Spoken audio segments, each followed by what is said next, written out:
Peter Rabbit and Other Tales by Beatrix Potter. The Tale of Squirrel Nutkin. This is a tale about a tale that belonged to a little red squirrel, and his name was Nutkin. He had a brother called Twinkleberry, and a great many cousins. They lived in a wood at the edge of a lake. In the middle of the lake there is an island covered with trees and nut bushes, and amongst those trees stands a hollow oak tree, which is the house of an owl who is called Old Brown. One autumn, when the nuts were ripe, and the leaves on the hazel bushes were golden and green, Nutkin and Twinkleberry and all the other little squirrels came out of the wood, and down to the edge of the lake. They made little rafts out of twigs, and they paddled away over the water to Owl Island to gather nuts. Each squirrel had a little sack and a large oar, and spread out his tail for a sail. They also took with them an offering of 3 fat mice as a present for Old Brown, and put them down upon his doorstep. Then Twinkleberry and the other little squirrels each made a low bow and said politely, "Old Mr. Brown, will you favor us with permission to gather nuts upon your island?" But Nutkin was excessively impertinent in his manners. He bobbed up and down like a little red cherry, singing, riddle me, rot-tot-tote, a little wee man in a red, red coat, a staff in his hand and a stone in his throat. If you'll tell me this riddle, I'll give you a groat." Now this riddle is as old as the hills. Mr. Brown paid no attention whatever to Nutkin. He shut his eyes obstinately and went to sleep. The squirrels filled their little sacks with nuts and sailed away home in the evening. But the next morning they all came back again to Owl Island, and Twinkleberry and the others brought a fine fat mole and laid it on the stone in front of Old Brown's doorway and said, "Mr. Brown, will you favor us with your gracious permission to gather some more nuts?" But Nutkin, who had no respect, began to dance up and down, tickling old Mr. Brown with a nettle and singing, "Old Mr. B, riddle me ree, hitty-pitty within the wall, hitty-pitty without the wall. If you touch hitty-pitty, hitty-pitty will bite you." Mr. Brown woke up suddenly and carried the mole into his house. He shut the door in Nutkin's face. Presently a little thread of blue smoke from a wood fire came up from the top of the tree, and Nutkin peeped through the keyhole and sang, "A house full, a hole full, and you cannot gather a bowlful." The squirrels searched for nuts all over the island and filled their little sacks. But Nutkin gathered oak apples, yellow and scarlet, and sat upon a beech stump playing marbles and watching the door of old Mr. Brown. On the 3rd day the squirrels got up very early and went fishing. They caught 7 fat minnows as a present for Old Brown. They paddled over the lake and landed under a crooked chestnut tree on Owl Island. Twinkleberry and 6 other little squirrels each carried a fat minnow, but Nutkin, who had no nice manners, brought no present at all. He ran in front singing, "The man in the wilderness said to me, 'How many strawberries grow in the sea?' I answered him, as I thought good, 'As many red herrings as grow in the wood.'"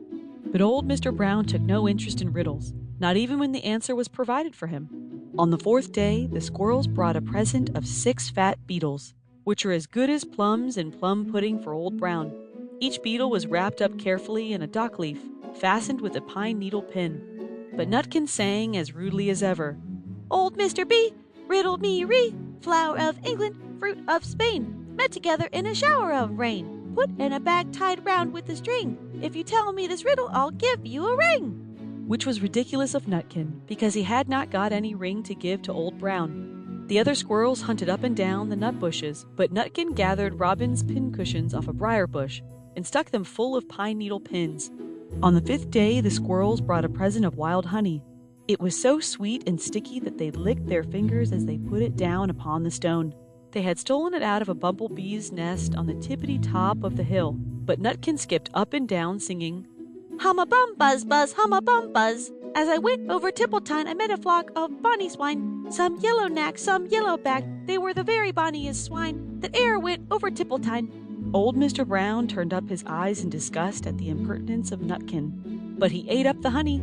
The squirrels filled their little sacks with nuts, but Nutkin sat upon a big flat rock and played 9 pins with a crab-apple and green fir cones.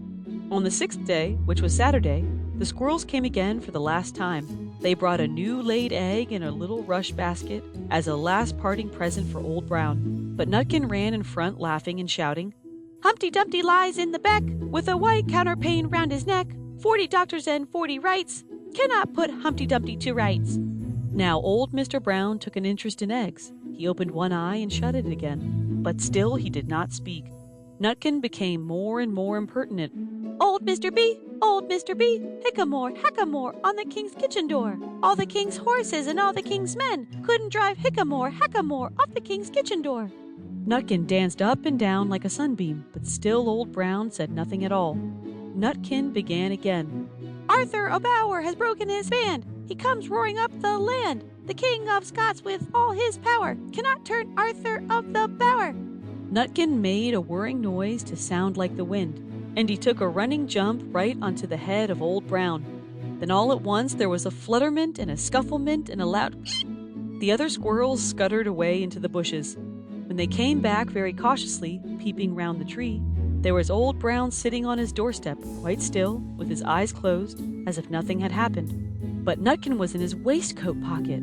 This looks like the end of the story, but it isn't. Old Brown carried Nutkin into his house and held him up by the tail, intending to skin him. But Nutkin pulled so very hard that his tail broke in two, and he dashed up the staircase and escaped out of the attic window. And to this day, if you meet Nutkin up a tree and ask him a riddle, he will throw sticks at you and stamp his feet and scold and shout, End of the Tale of Squirrel Nutkin. Recording by Valentina Vicelli.